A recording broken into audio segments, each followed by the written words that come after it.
Hey guys, welcome back to Final Sector. We, unlike the Grand Prix that we skipped, are high and dry in our little houses, but unfortunately for some, which is dreadful and we'll cover ever so briefly, there obviously wasn't much content around the race that should have been recently before Monaco. Sadly, the Grand Prix with the long name, essentially the Grand Prix held at Imola. Yeah, I couldn't make a meme with the thumbnail with a long name. I had a plan and everything, and it was taken away from me. Yeah, we were robbed. Yes, so maybe next year. Maybe next year, yes. Unfortunately, they have been absolutely smattered, as you probably would have seen if you follow F1. You probably would have looked and gone, why is that a race? And found out why. In the off chance you didn't see, yes, they were absolutely smattered with rain and everything. Some pictures came out that looked pretty devastating. It was essentially the whole area was heavily flooded. On the Wednesday, they basically made the call to say, look, it's not safe to try to even run this. Even if they theoretically could run it, they had like some, the kind of track in the area is protected by flood barriers and that. So theoretically, they could have tried to do something, but of course, to run a Grand Prix, you have so much resource and everything that goes into it, and taking it away from the relief effort, having people on the roads, etc., would have been a very, very dumb move. So thankfully, they took the sensible approach, and they just called it off and said, it's not even going to bother, let's just try and get everyone home, get them out of the area. Considering they already pushed the setup back a day to see if conditions improved, that was already a pretty clear indication that things were not tracking very well. Yes. So I think things had to go extremely well from that point. Yep. I don't think it was even less than 24 hours when they made that call after that they decided to cancel it, which, we give the FIA and F1 a lot of shit for their decisions sometimes. I think they've learnt from things like, let's just say 2020 Australian Grand Prix, when the COVID thing happened. And they're just like, you know what? Yes. This is, if we try and go ahead with this and then we get to the Thursday or the Friday and we still can't go ahead, it's going to look farcical again. And there's people trying to rock up and there's blockages on the roads and all that. So there was a strong comparison to that, right? Where they said, unlike that, where they kind of really tried to hedge it in, safety took the main priority here, which was the complete right choice to do. Kind of sad for the fact that, the Tifosi and that's often a popular track for Ferrari, but we do live in a world where we can't control the weather, so these things happen. They still got Monza, so exactly. The benefit is it's not just the only event they have there.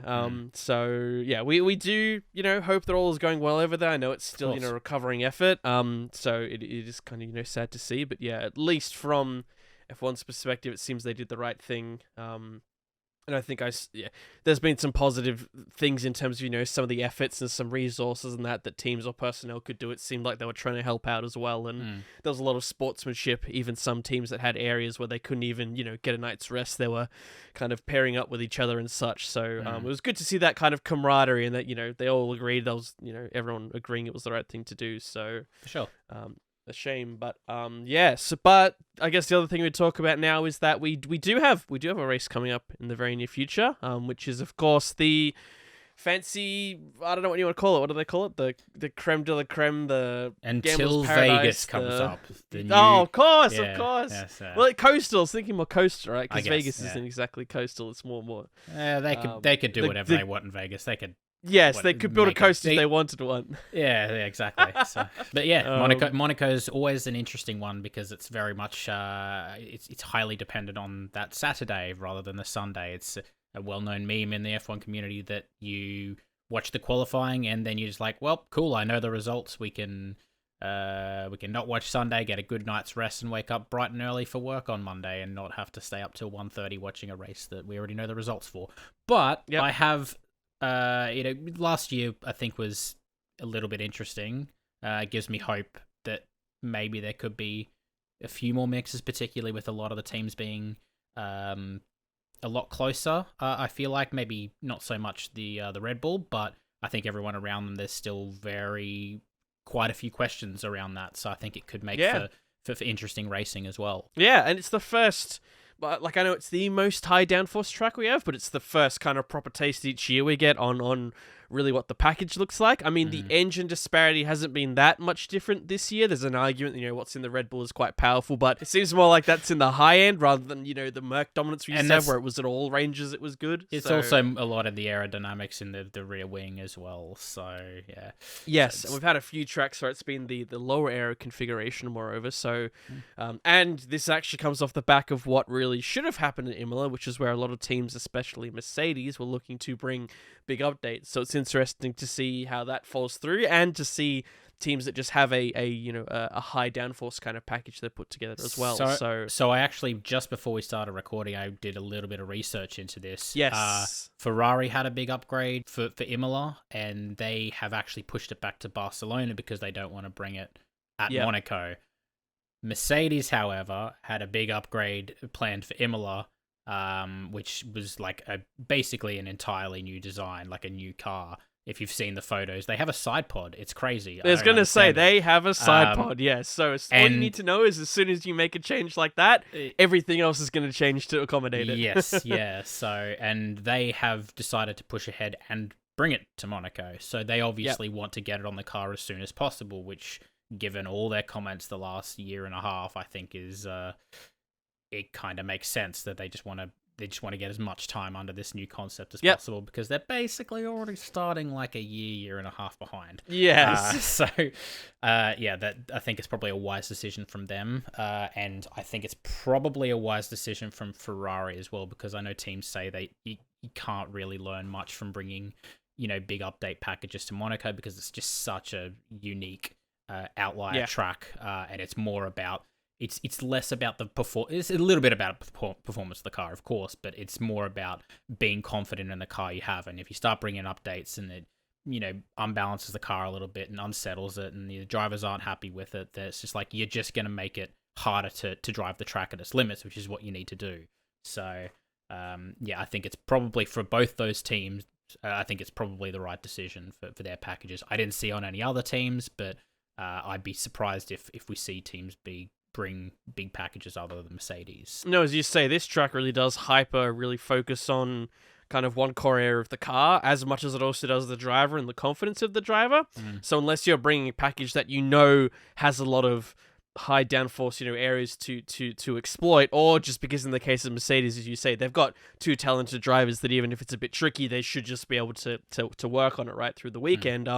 There's a bigger picture that this isn't an evolution. This is very much a change of direction, and delaying it by a whole weekend is, another week they don't have the data. And I guess even if they struggle a bit here, maybe then they collect a lot of data they can then use for Spain and going forward. So you're right, the sooner they get it, the better. While the others like Ferrari probably have more of a general upgrade, and they're saying, we just want to use what we've got because that's what our drivers are used to. Let's maximize what our drivers can do, because really that's what's going to determine if we can, get a big result this weekend. So it makes sense for them. And as you say, that the pictures have started kind of coming out from the paddock, and particularly Mercedes. Everyone knew they were going to bring something, so lots of camera guys trying to sneak in pictures and that. They've got a bit of a changed schedule. So historically, Monaco used to be a 3-day weekend that would run on the Thursday, the Saturday, and the Sunday. I forgot this was happening. Yeah. Yes, and they did it as part of, I guess, F1 saw Monaco as such a benefit, they would give them a few, things that worked for them, so they could have Fridays still with the public roads opened. But more recently, they kind of not called their bluff, but said a bit like, no, look, we're going to use you and operate like everyone else because it's just easier for us. It's, I know there's some activity on the Thursday. I saw that F2 are doing a bit of running, so it seems like a few of the other series are still kind of working around it, and maybe they're just running on more shortened timetables each day, but more the changes, it is a traditional Friday, Saturday, Sunday weekend. But as we record this on the Thursday, there are some of those photos, some of the setup going on, and we're starting to see some of, the wings, the side pods and everything come out that the teams have brought, and then we get to actually get a bit of that information. So, I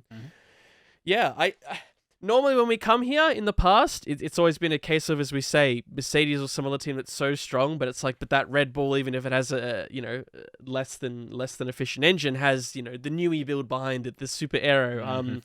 So when we kind of come here, there's a world to say, well, is it just the Red Bull that's going to dominate, again? It is a good question, because the Red Bull, as we've seen on the straights, does actually seem to be incredibly efficient, which isn't necessarily a characteristic it's had in the past, where it's been more good at the low and the middle speed efficiency.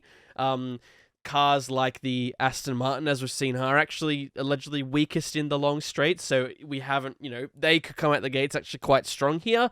A big factor will be the drivers and how confident they are. As we'll probably get into talking a bit about our predictions, the biggest wild card and what people are looking towards, as the story's been building since race 1, is Alonso, and if he can pull a bit of a miracle and do something here. They're saying it's their best chance for a win this year. And all this, best chance, assuming you don't have a race where both the Red Bulls retire white, and then you'd argue that. Best chance on merit. Yeah. Yes, for sure.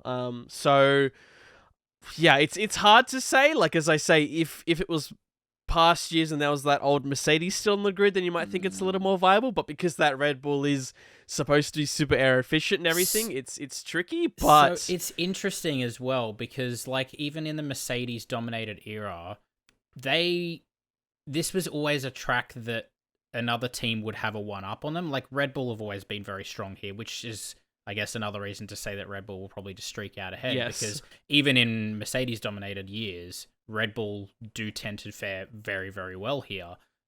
Ferrari have done well here quite a few times when Mercedes last year, quite strong. if you remember, Ferrari kind of tossed it. They were quite strong, so it's not like Red Bull was cruising away from them either. Yeah, so I think if any track's going to sort of change the status quo at the top, this seems to be the track to do it, because we've seen it so many times in the past that even if you have such a dominant car, you can have like another team can just come up and be like, I'm fast on this particular track. Yes. And Monaco just seems to be that track. So is this Aston's track? It very well could be. Is it Ferrari's track like we saw last year? Could they? Yeah. Have they got a car that's really strong here? It could be. Well, as we say, and the car needs to be solid. There's every argument to say we could have 2-3 cars which are actually all in it within a few hundredths of each other, and then it comes down to the driver who's got the confidence, right? Like, we've seen Charles and Sainz seem to have some decent pace here, but they've also been prone to throwing it into walls and such, right? Of course, Max is strong. He's generally strong everywhere. Checo, we know when he can get into street circuits, is good. But as we say, it's a bit of a wild card on Alonso and Stroll and how they fare. If they feel confident with the car, I mean, Alonso's praise of the car comes from the fact that he can point it where he wants. It's predictable, it's agile, etc. Well, this is the test for it. If he's still half a second off, then you might go, well, I doubt the car's that bad. Maybe it's just Max and all that. If they are the ones that are ahead, are a little more confident. But you come in with a bit of optimism. Certainly, you come in with a bit of there's a story here. There's you want to watch those practice. You want to see how everyone's saying what they're saying, what they look like. And as we say, that qualifying could be quite exciting. So yeah, I guess we need to go over the results from the last round we had, of course, which is for was it for Miami? That race, yes. the last race. I just want to double check to make sure that wasn't the last one. I was about to say Baku, so you already don't better than me. Yes, one of those two. Mine was the better Baku. That was the general trend that we had. Yep. So I kind of went really bold with my calls, which didn't pay out. Excuse the loud noises in the background. So I went a bit bold, which you could say didn't pay out, but for our mystery pick that we did for P8, I actually nailed it. The P8 for Pierre Gasly. So I get I thought it was 1 point, but they were saying, well, maybe we just doubled down on it because it's so. I'm sure I made a comment in one of the previous previews that we did where I was like, we should just make it double points because if you nail it, then it's like pulling a name out of a hat. So what do you mean? There was a lot of science and thought that went into that. Yeah, no, sorry, I'm sorry to diminish your return there. So. And then after that, as I say, I went a bit bold. I only got the other 1 point, which is for the max win. However, you predicted all 3. So nearly a clean sweep. There you go. Nearly. Exactly. So still, we take that, and so we both get +3. Essentially, I'm now on 7.5, and you're on 9.5. So still all to play for between us there. Still too close. So I guess this one's quite tricky. We need to see what the random position we get is for the others. It will be 13. That is a real just wild shot. It's such a tricky number. Yeah. Whoever gets in first. I'll go for... Yeah, I got in first last time. So I was going to go for someone, but I take it back. I'll go for Piastri. You think McLaren's going to do sort of middle of the pack after their disaster Miami? I have a bit of faith, as much as Sure. maybe I gave faith in the wrong rookie this year. Spoilers. I think he will actually do all right here. I don't want to talk about that. I'm not picking him. No, the other one. I'm not unless that number is 18 or lower. Closer towards, yes. Because I'm just thinking about teams. I was immediately thinking Alpha, because Alpha sort of are about there, but I know Alpha's Monaco last year was dreadful, and they were both really, I think they both got knocked out Q1, so I'm like, if they're even worse this year, which they are, they're probably going to be further back. Williams are very reliant on their straight line speed, but the Albon factor is definitely something I'm considering. Haas, I don't know anymore. That's a real wild card. Let's go Tsunoda. I think Tsunoda will be P13. Oh. Yeah. Ooh. I don't really know why. Mainly because, like, all the other teams, I can find a reason why I feel like they won't be P13, and Tsunoda, I feel like, yeah, he could be there. I feel like he could be higher up as well, but I feel like 13 is it's because 2 drivers will retire, and then he'll get, his famous little positions. True, yeah. That's what you were thinking. Yeah, okay. Yeah, no, that's exactly, yep. Going on to our top 3, do you want to go first? I don't mind which way you go. It sounds like if you do have something maybe a little more interesting, you can either go from P1, P3, however you want to go about it. Yeah, no, I'll go P1 because it's going to be Max. Yes, I may have the same, so let's get that out of the way, and I agree. Yeah, Talking points come after. Yeah. So, as much as we tried to hype it up. P2, P3 will be a little bit more interesting, I promise. But yeah, I do think historically, because Red Bull do really like this track, and with Red Bull being such a dominant car, I just think Max is so on song. He'll put it on P1 pole. Even if he's not P1 pole for whatever stupid reason, like we had last year with him not he's just gonna win it, I think. So, so he'll win it. My P2 and P3, I did have to consider a little bit, and I've changed up my formula for the very first time, and I have gone for Alonso P2. Probably is his best chance at getting a win this year. But I don't think he'll get it. I think that Red Bull is just too strong even here. But I think he very well could secure a P2 given everything we've seen. He's a stupid confident driver. If he's got any sort of pace, he's going to absolutely throw everything into a qualifying lap.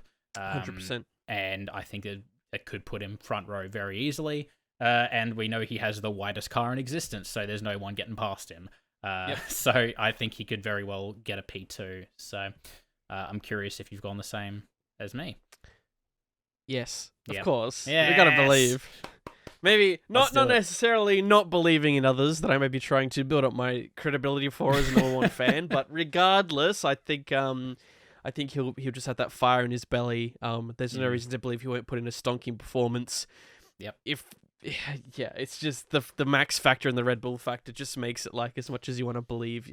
Yeah. I already said I went all out last week. Maybe if that actually somehow planned out, boom, let's go. Alonso 1, Stroll P3, let's go. No, we're not doing that. I'm sorry, I can't. So reeling it back maybe a little bit, but still, I think that's a good call to guess him as P2. P3, I've actually got a rainbow podium, so I have not gone. I've not gone for Perez P3, and I have not gone Stroll, crazily enough, for P3. I have got Charles Leclerc as P3. So the partial redemption. Partial redemption, yeah. I think that car is starting to come to Ferrari a little bit. I know Miami wasn't their best weekend. That was probably more of a factor on... A lot of it came down to qualifying and sort of Charles crashing. Yeah, it's a little bit. But I do think that car is actually relatively strong, and given how, like you say, how strong it was last year at Monaco, I think they have a real shot at being competitive here as well. So, I'll go Charles P3. I like that. I haven't gone the same, but I do think that he will be charged to do well. And there. As much as Alonso's almost stolen that spotlight, I think this is almost again their best race so far to actually get in the mix and do well here. Yeah, home race as well. We can never forget about the home field advantage. Yes, of course, which could be a home field disadvantage. Or yes, half a centimeter closer to the wall in his case. Well, I guess he has bad luck at Monaco, doesn't he? Crashing a lot of cars. Yes. Yeah. Got to factor that in also. Yeah. All right. No, so I've more gone with Perez P3. I think it'll be more. Hoping more for a close fight between those three. Yes, he kind of got a bit lucky in the previous year to win, but he still has shown, the strongest pace he's kind of shown so far in that Red Bull. So I'd argue to say he's got some level of confidence there. Even if in Miami his raw pace wasn't okay, his management was still fine. He still, managed to have a decent fight and didn't make too many, real errors out there. So from that perspective, he seems to be even happier with the car than he was last year, so that only bodes to say that he should do all right here. I still think the story of just Alonso having so much fire and Max being Max means that given a standard weekend, that's what we have to go with, but it is Monaco and anything can happen. The Mercedes are technically a bit of a wild card, and I guess they do have two drivers that have some level of confidence here, but it's unless you're trying to go really left field, it's hard to say anything without seeing that car on the track. It could be near the back for all we know because it's testing so much and the car doesn't even work here. It's way too hard to say. And even comments I've seen from the team, I think a little bit so far, they're saying, yes, we're bringing it. We're saying absolutely nothing. We're not expecting anything about drivers.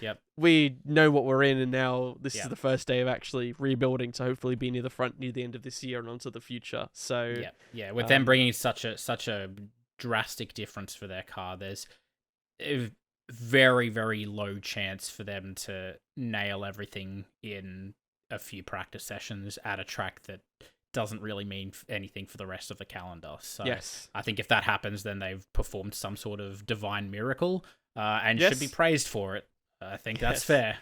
Which there is a possibility of. It is Mercedes. They still do have some very competent people there, and as we say, two very competent drivers. I think it just means that we're not going into Monaco thinking, oh boy, can we just get it over with? It's a shame we missed Imola. It's kind of like, there's actually a bit to look forward to here. So I'm quite looking forward to it. Exactly. 100%. So those are our predictions. There is a little bit of news here, actually, as well. So they're actually making some changes to the yellow flag rules as of this weekend. I did see that. Yes. Yes. So this is imminent as of basically for this weekend, announced a few hours ago prior to this recording. So one point that there's always been contention on for years now, you could argue longer, is for double yellow flags, I should say. Usually what that means to drivers is they have to, notice it, slow down significantly, and be in a position where if they need to, they can stop and safely stop. There have been drivers that will slow down but still get a fastest lap because their last lap was poor, and then they've changed it to say, no, look, if there's a double yellow, you have to abandon. You can't get any sort of purple or whatever unless it's, your first run. So they've been trying to, do it with drivers and have it with their good graces, but obviously now I think we're moving more into a territory to say, just look, where you can make it black and white rules, such as, for example, track limits are the white line. Yep. That's cleared up a lot of mess. I think they're going, let's just do it where we can, right? So what they're going to do, there's essentially going to be a set speed limit in areas where double yellow flags are displayed.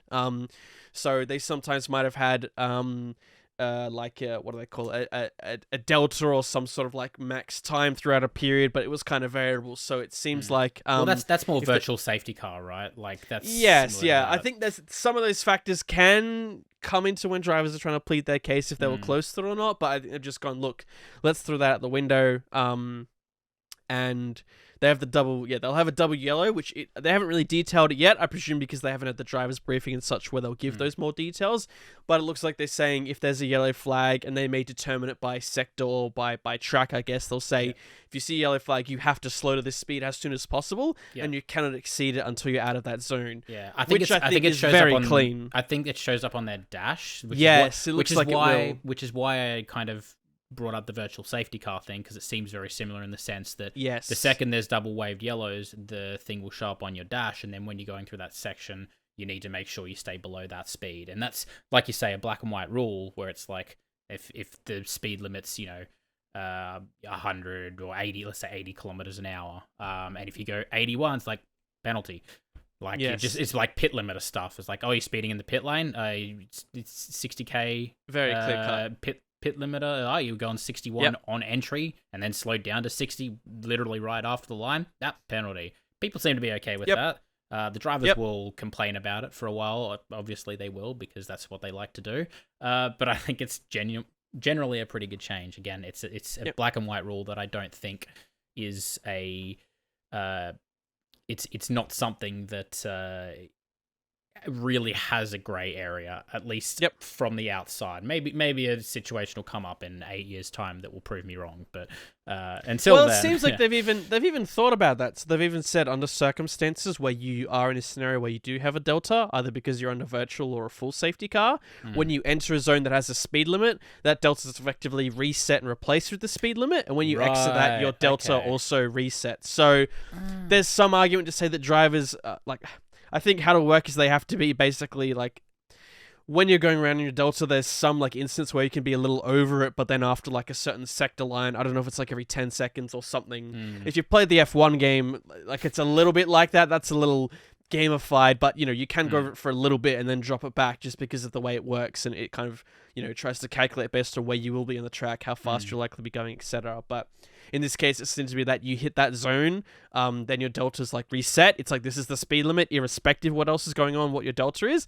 And then when you exit it, that starts back off at 0. So it's not like you're trying to game that delta in that sector at all. It seems like they're trying to say, no, 100% this is going to be a safety thing. I imagine they'll say if you are, over your delta going in there, then that's it. You've been going too fast. You should be under it at that point, slowing down. And then it'll be back to 0 when you're exiting that area as well. So it seems like they have thought about this, which hopefully we're not talking about this in our post-show debrief.